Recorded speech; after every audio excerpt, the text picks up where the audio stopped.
Hello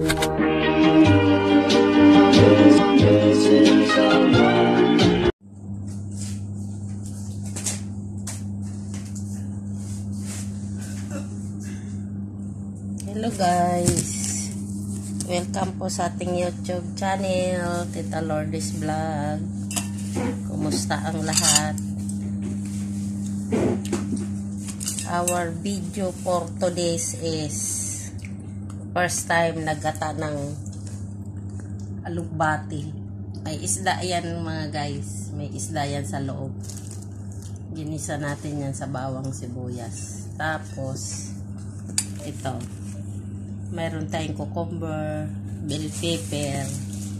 Tapos ang kanin namin ito kubos kasi wala kaming bigas. Yan. Yan lang ang aming tanghalian ngayon. Alugbati. Tikman. Kung luto na yo. Luto na yo. Nagluto na kayo? Tama ang alat. Ang asin pala.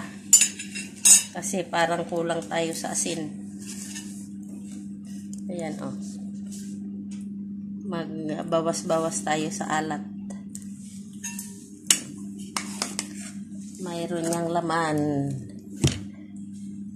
Ilagay mo muna dito yung ano, yung teka. Uy, ginoong gagmay. Ilagay mo na dito ang gulay nang makita ang laman ng hindi madurog. Ayun. Yung ilagay mo dito, sige, at tanggalin mo, lagay ka pa ng gulay.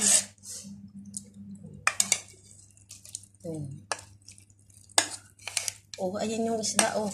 Dalawa yan, baka madurog na. Tunok-tunok kita na.